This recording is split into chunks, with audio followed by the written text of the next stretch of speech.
साहब को मिले, डांडा साहब के साथ खुले दिल से हैं हम।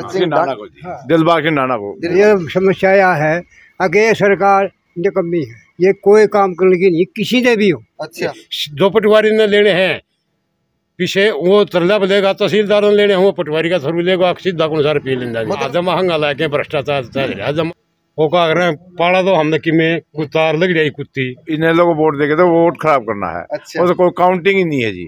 जब ही भी मना लो पार्टी नहीं रही तो कैसे देंगे उसको, क्या उसका पल्ला कि कांग्रेस की तरफ से हम पूर्ण रूप से अपनी दावेदारी करते हैं 100%, क्योंकि जैसा मेरा 7 साल का एक्सपीरियंस भी है, सभी 59 गांवों में 10-10 बार जा चुका हूं, हर एक गांव के तकरीबन 100 आदमियों को जानता हूं, तो टिकट मेरी है। हरियाणा के डीजीपी हैं, डायरेक्टर जनरल पुलिस, वो होम मिनिस्टर से बीच की नहीं छूटता, बीच प्रदेश अध्यक्ष की नहीं छूटता, ओपी धनखड़ की सीएम की नहीं छूटता था। नमस्कार, इसमें गांव बास में मौजूद हैं।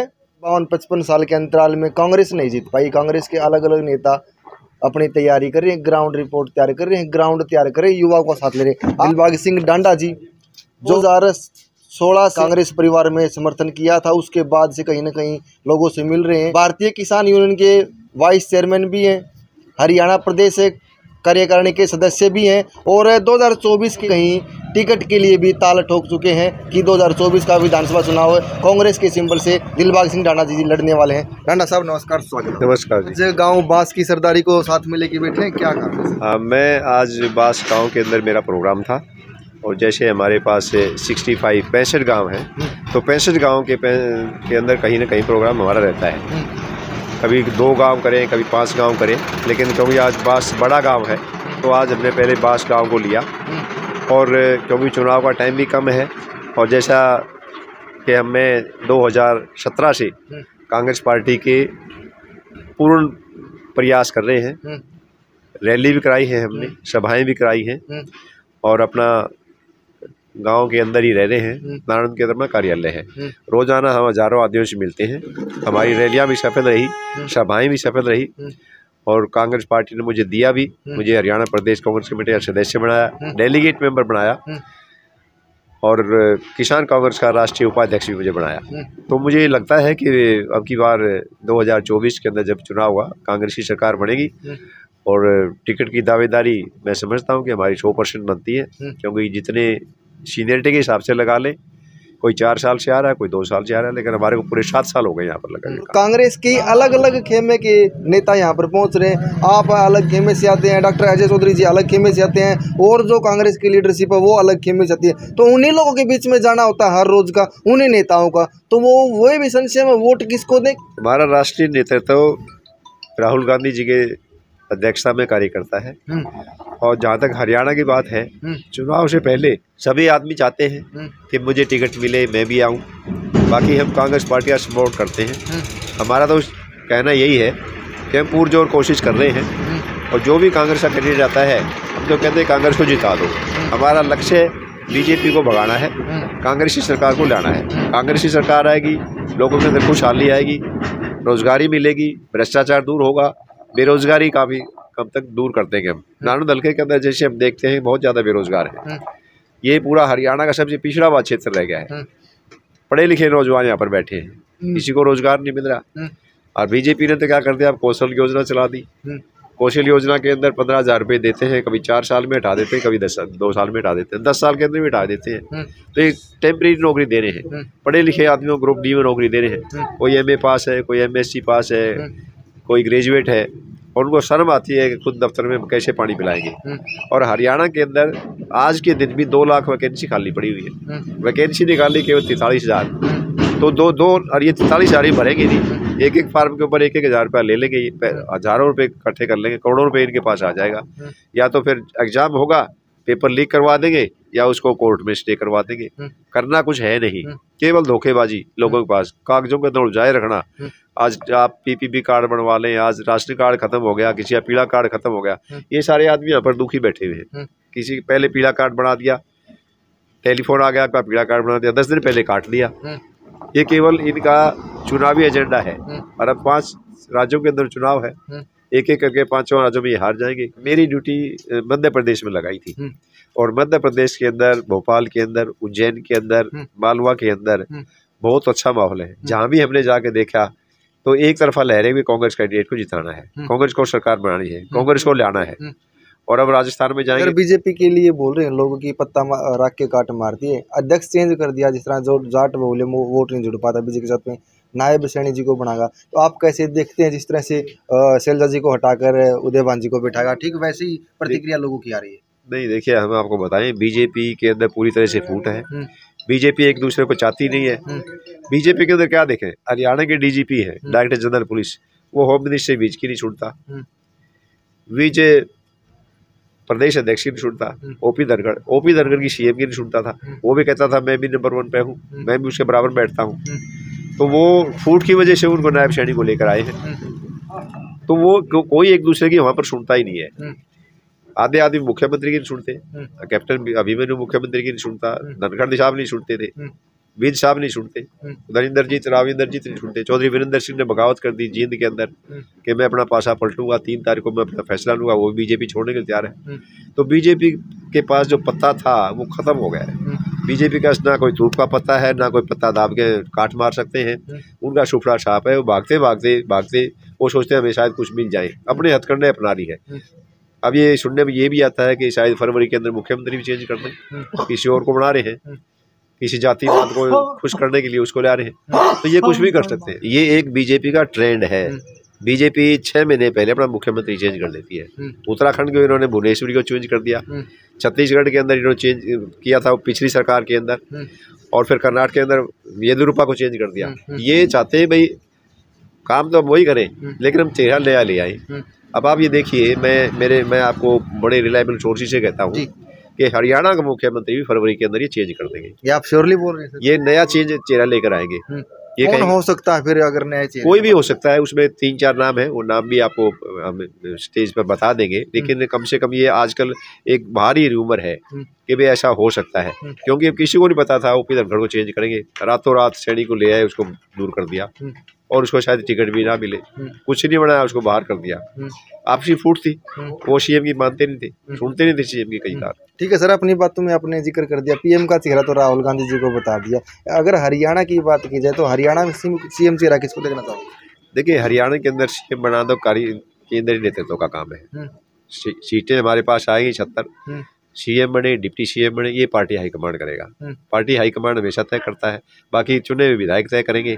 खेमे में बटे हुए जो सदस्य है ना सर, जो नेता, वो अलग अलग नेता को अपना नेता मानते हैं और फिर उन्हीं की चीफ पुकार से करते हैं, उन्हीं के जिंदाबाद के नारा लगाते हैं। आप भी कहो जो किसी में अपना विश्वास रखते हो, किसी को आइडल मानते हो? नहीं, मैं तो आपको बता रहा हूँ, हरियाणा के अंदर पार्टी एक है।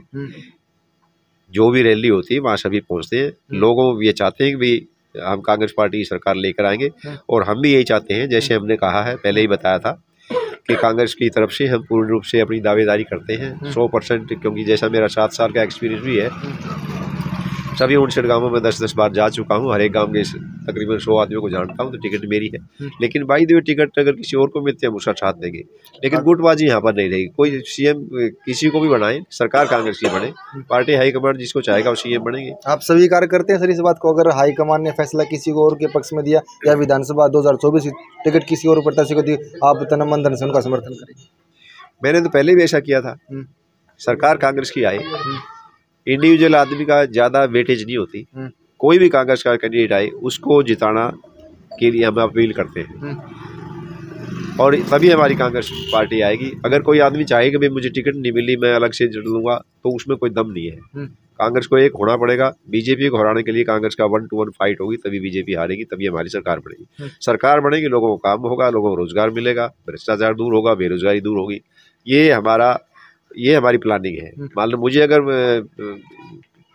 कांग्रेस प्रत्याशी बनाती है, विजयी होते हैं, तो हमारा भी पूरा नेटवर्क है, हमने तैयार कर रखा है। सर, जिस तरह से आपका कुनबा आपका बढ़ता जा रहा है, कल सरपंचों में टोहाना में जो जनसलाब उमड़ा था वो समर्थन किया है, किसी और की फूट के कारण आपका कारवा बढ़ता जा रहा है?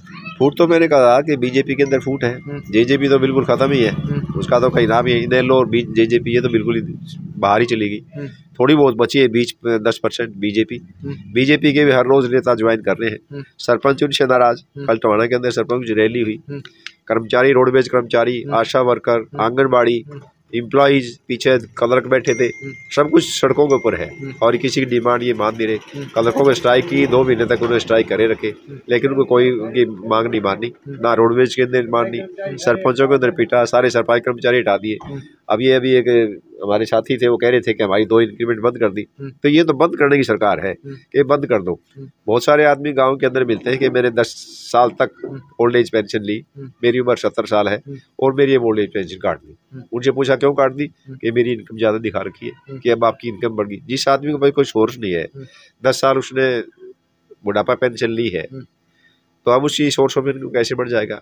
ये OPS स्कीम है, जो आदमी 60 साल तक सर्विस करता है उसको पेंशन नहीं दे रहे। लेकिन जो हमारी सरकार आई पहली कलम से, उत्तराखंड के अंदर भी, कर्नाटका के अंदर भी OPS स्कीम लागू कर दी। यहाँ सरकार बनेगी तो जो मैनिफेस्टो के अंदर गांधी नेतृत्व वो हाई कमांड तय करेगा, वो लोगों की जन सुविधाएं के लिए करेगा। घोषणा पत्र में जो आपके वायदे होंगे वो खूबी वो पूरा करेंगे, बिल्कुल पूरा करेंगे। आप कर्नाटका को देखो, 2000 रुपये हर महिला को पहले महीने आती है, 300 यूनिट बिजली माफ है। 5 गारंटी दी थी राहुल गांधी ने, 500 गारंटी पहली कैबिनेट मिनिस्टर के अंदर सीतारामैया ने पूरी कर दी, और वही उत्तराखंड के अंदर किया था, 500 गारंटी पूरी करी है। और यही 500 गारंटी इन 5 राज्यों में करेंगे और सेम हरियाणा के अंदर फॉलो करेंगे। नहीं और विचार ऐसे सुनने को मिले भी नहीं, और हमारा बीजेपी का कोई मतलब भी नहीं है। यहाँ तो सारे कांग्रेस ही है, कांग्रेस को उभारेंगे, कांग्रेस की टिकट लेंगे, तो ये भाई उठो या और भाई उठो, कोई अच्छा देंगे कांग्रेस पे। अच्छा, तो गढ़ तो यो इनेलो का रहा करता किसी टाइम पे यो है, जब भी इनेलो पार्टी नहीं रही तो कैसे देंगे उसको, क्या उसका पल्ले, कांग्रेस ही चलेगी तो कांग्रेस के वोट लेंगे। और एक बार कई बार हो जाकर भाई गांव का कोई अगर नेता उठ रहा तो उसको देना मजबूरी हो जाकर गांव की। अब फिर राज सिंह मोर तो आपके गांव के, उनको छोड़ के आप फिर कांग्रेस में? हाँ, उनको छोड़ के भी जाना पड़ेगा, जाएंगे, जाओगे? हाँ। पहली बात तो यह सुन ले, हमें बिजली बल्ली इतने भुंडे तंग कर रखे यहाँ बेहद। ये मेरा घर में हमारे सदस्य हमें कुल 4, हाँ, एक भैंस है, 5,500 रुपये 6,000 रुपये तो हमारा बिल हुआ है। अच्छा, पहली बात तो यार जमानू हंगादा कितना दिए, और फिर रही बात हमें जो करा पढ़ा आदमी यहाँ बस सारे बड़े कागजात हैंडे जाओ कितने जाना, रुपया बिना कोई काम नहीं करता। अच्छा, सीधी बात है। खट्टर साहब तो बड़े बड़े मनसा पर नौका दे हैं, 1 रुपया कोई लेके रिश्वत ले रहा है वो बताया जाओ। क्या कर तहसील में ईव चालो जखन दे तो रंगे हाथे पकड़वाए जाएंगे। फिर पकड़वाते क्यों नहीं? विजिलेंस की टीम के अगले एक बात उन्होंने मंदिर पटवारी नु कह दे, उसने नंबरदार बात तुम दे ले, पीछे मान ली इस पर। आप मानते हैं भ्रष्टाचारी हो रही है, रिश्वतखोरी हो रही है, आप हमें बता सके, हम पकड़वा देंगे उनको। हाँ, एक काम कर लिए, जब तुम्हारा चाल तहसील में आपने जमा रहेंगे हाथे पकड़वाए जाएंगे। 2 पटवारी ने लेने हैं, पीछे वो तरला बलेगा तहसीलदार ने लेने, वो पटवारी का थरू लेगा, सीधा को सारे पी लेंगे। जमा हंगा लाके भ्रष्टाचार जमा नो पूछा नहीं, सही पूछा नहीं, जय वो तो सरकार है, हमारा बस की बात को नहीं। हमें जमा इतने भूडे नाराज, हाँ बेहद, और काबू कौन चलता हमारा हाथ कट के पाछा भी हमें नहीं। यो तो था दुष्यंत है, धोखा करके हमारे पास वोट ले गया, फिर बीजेपी में जा मिला। जनू बेरा नहीं मारा हल्का या करेगा, मतलब भी नहीं था। और के नुलो लाए गिरी है, नुलो ने तो और देवीलाल का कारण उसी वोट दे दिए, नहीं तो मतलब भी नहीं था मेरे यार वोट देने का। अच्छा, ये धोखा करके जा तो बाद जाओ ही दो वो का कर पाड़ा तो हमने कि में कुत्ता लग रही कुत्ती इशू बार बार में आ रहा है ग्रामीण तबके में, और वो लोग कहाँ की वो लोग ओपिनियन ले तो कोई ऑफिस और सुनता नहीं, दफ्तर में अधिकारी पाते नहीं। आपकी भी फैमिली आईडी बन रही होगी, क्या समस्या आपकी आगे भाई? पर ये हमारी समस्या यह है कि सरकार निकम्मी है, ये कोई काम करने की नहीं, किसी ने भी हो। अच्छा, हाँ, किसी का भी काम नहीं करती है। 1.5 साल लगे थे, महंगाई भत्ता मेरा खाएगी, सब कर्मचारी सारे खा गए, रोडवेज का सारे कर्मचारी ही खाएगी, पूरा हरियाणा की। अच्छा, हाँ, किसी को नहीं दिया इसकी, 1.5 साल की खाएगी। बहुत बत्ता खाएगी, एरियर खाएगा साथ का बत्ता, महंगाई बत्ता का एरियर था ने तो वो सारा खाएगी। अच्छा, ना दिया भी कोई नहीं, किमने भी कुछ भी नहीं दिया इसने। हाँ, वो सारा खाएगी। तो आप ना अपना तो पहले ही कांग्रेस का विलय कर रखा है, ऑफिस की अगर बहाली हो जाओगी तो हम कांग्रेस के पहले से ही कांग्रेस के वोट देते हैं। अच्छा, पहले से लेकर अब तक कांग्रेस के वोट देंगे और कांग्रेस के देते हैं, समझा, और किसी के नहीं देंगे।